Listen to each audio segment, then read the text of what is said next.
In this world, there are first and third category healers, and one extremely powerful, unlicensed healer who operates underground is always surrounded by women. He's always ready to heal and do whatever needs to be done, as long as he's paid the price he deems fair. A young elf girl wakes up and says, "Good morning" to Xenos. Then, she heads straight to the kitchen to prepare for breakfast. A few minutes later, Xenos finally gets up, returns the good morning to the elf, and sits down to drink his black tea. According to Lily, in this world, a healer is third class if they only heal wounds, second class if they heal and comfort, and first class if they make the world a better place. By the way, the story of the Kingdom of Herzith is very much about healers, as they have greatly helped develop this nation, earning them a very important position in this society. The hospital is where healers gather to learn sophisticated healing magic and obtain their license before starting their journey as healers. However, in a corner of the kingdom, there is someone who has not received formal education and does not have a license to practice healing. Speaking of this person, after healing another patient, Xenos receives thanks and payment for his service. Seeing the low-value coins on the table, the young healer responds that he's always willing to heal, if the patient is willing to pay the price. With the departure of the attended young man, Lily remembers that today she has a house visit, and the doctor informs her that he should only return at night. With that, the elf commits to preparing dinner while the human is away. Alone now, Lily lights the fire and chops the carrot to prepare the meal in a pot, until Carmilla smells the food and comes over to see what's cooking for later. As if there's one thing that gets her excited, it's Lily's dinner.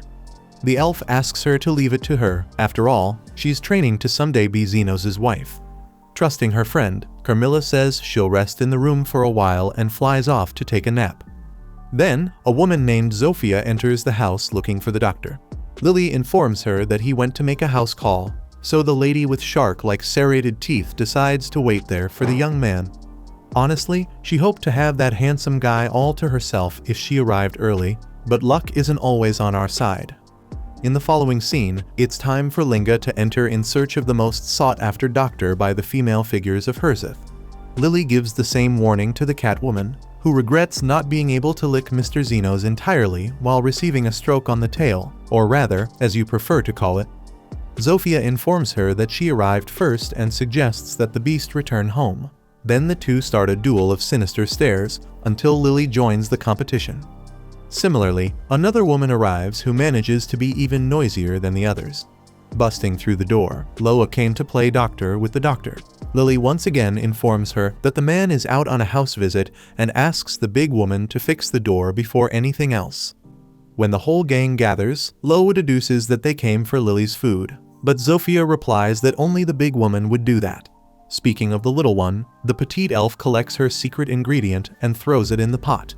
Having done that, she invites the girls to eat there when Xenos returns, and Lo makes it clear that that was the idea. Zofia accepts since she's already there, and Linga confirms that she's going to devour the food without hesitation. Thus, Lily looks forward to the group meal and then retires to store the laundry she washed. Zofia confesses that the smell of the food is killing her, and Linga can't hold out until dinner, so she and Lo go to the pot to grab the food beforehand. Upon tasting, the big woman and the cat recognize the deliciousness of that meal, so they overstep their bounds by attacking the pot outright and shamelessly. Zofia warns that Lily won't like this at all, but upon smelling it better, she decides to try it too to see if it's to the doctor's liking. Outside, Lily was calmly doing her chores in the company of nature's animals, and this harmony brought her the peace she needed to lie down on the grass and breathe for a while. Anyway, she wonders if Xenos will come back earlier. Back in the kitchen, the Herzith sweetheart trio had the nerve to clean out the entire pot that was meant for dinner. Boldly, Linga blames the other two, so Lo takes the opportunity to do the same. Zofia questions whether the two are suffering from amnesia, and the Catwoman agrees it's a good idea to pretend they don't remember anything. The big woman suggests that they prepare more food, and the shark-toothed one thinks it's a good idea, but it was already late. Trying to maintain the peace she brought from the yard, Lily arrives and politely asks what the hell happened.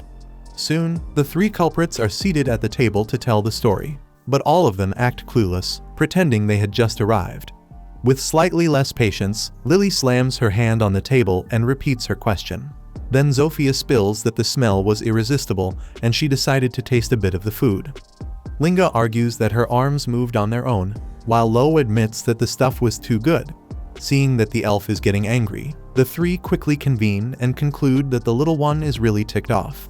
Linga thinks the digestion won't be good, and Lo suggests she consult with Xenos, although Zofia thinks it's a bad idea to bother the doctor with such nonsense.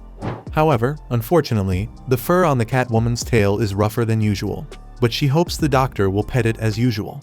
Zofia thinks it's more likely the guy would inject mayonnaise into his veins, and Linga responds that feeling jealous isn't godly. Meanwhile, Lo believes the shark tooth should be jealous of the buff body she has, even though Linga believes Xenos would prefer 1,000 times a furry tail like hers. Zofia comments that the two are losing focus of the conversation, so Linga bluntly calls the poor woman a big lizard. The lizard calls the beast a little dog, and Lo is sad to be left out of the string of gratuitous insults. Returning to the conversation, Lily makes it clear that Zeninho will be upset if the three of them fight, and that all she wanted was to have a meal with her friends. Facing such a heartfelt outpouring, Zofia lowers her head and apologizes. Linga does the same and commits to helping with another dinner, as does Lo. Either way, the elf regrets that there are no more ingredients to make another meal. Hearing this, another figure steps in to question what was just said, as it certainly does not sound good. Linga is startled and kneels before Carmilla, the ghostly creature who was eager to eat Lily's cooking and has just found out it won't be happening. Because of this, perhaps it would be good to make another stew, but this time with a soul broth to make it tastier. Having said that, the other two culprits also kneel before Carmilla, but Lily has a less hostile idea. Perhaps it would be good to bring more ingredients. Obviously, the three foodies prefer this idea and rush to get what was requested. Next, Carmilla asks if Lily shouldn't have been angrier with them, but the blonde confesses she is serene. In turn, if they had drunk Carmilla's beverages, she would have cursed all the girls. The elf responds that she acts more calmly because she is mature and likes it when everyone is together. For her, the real problem is not knowing if she will manage to prepare the food by the time Xenos returns. Speaking of the doctor, he walks through the city streets in the late afternoon, until a girl passes by him in pain.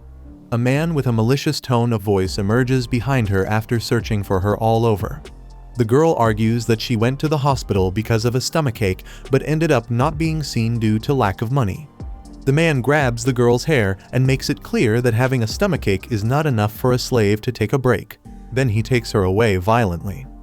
The man takes the beast girl to a cemetery and throws her onto an old, dirty tombstone, which he believes is perfect for a semi-human like her. In the midst of this, a shadow emerges from the tomb and enters the woman.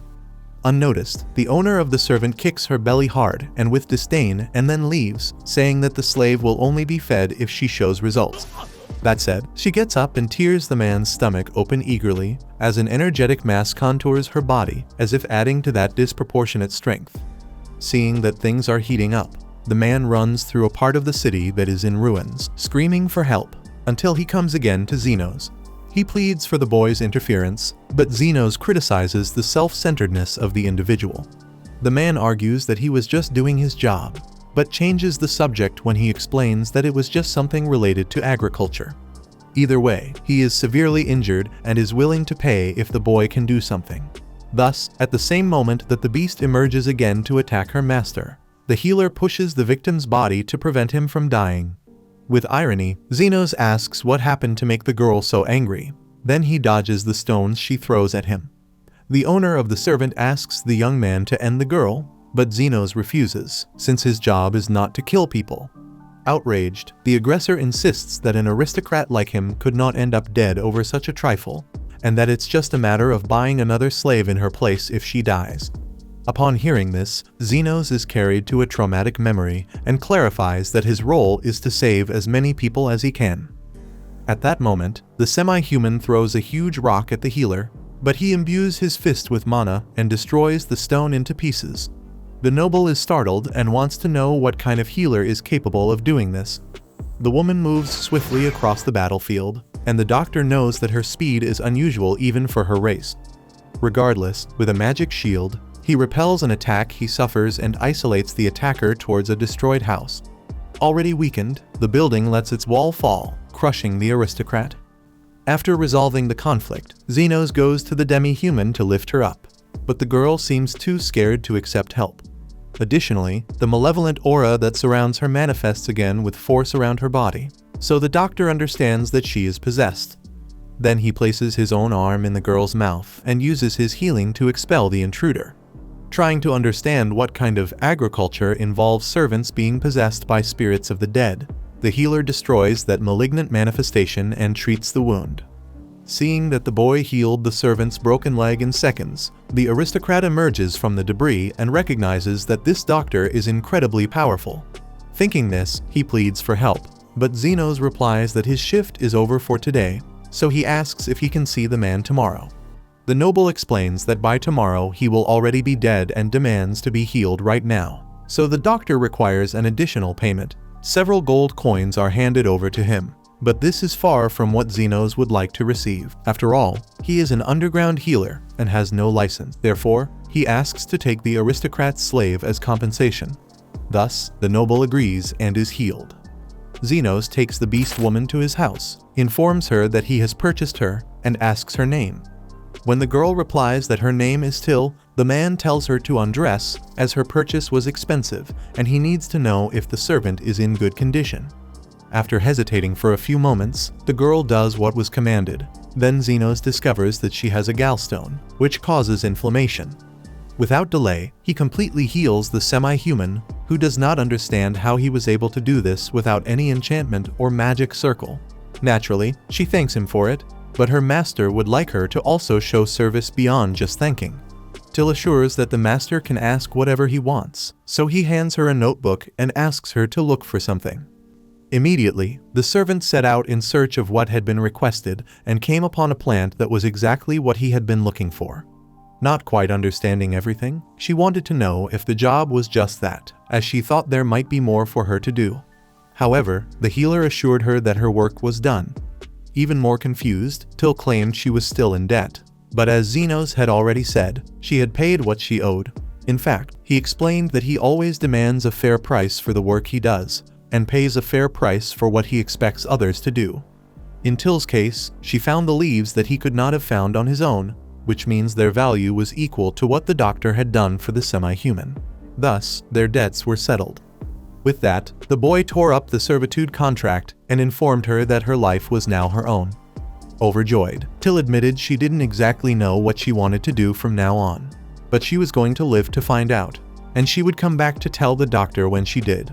Moreover, she wanted to know if she could return one day to see Mr. Xenos again, and he confirmed that she could always count on him as a clandestine doctor, as long as she had some payment to offer, of course. After their interaction, the doctor returned home and was greeted by Lily, who promptly informed him that the food wasn't ready yet. Just then, the three dinner thieves arrived with the ingredients. Along with them, Carmilla appeared to comment that Xenos seemed to have had so much fun it was as if he'd met a new girl. After teasing him, she disappeared just as she had appeared, while Lily celebrated that they could make a lot of food with everything they had brought.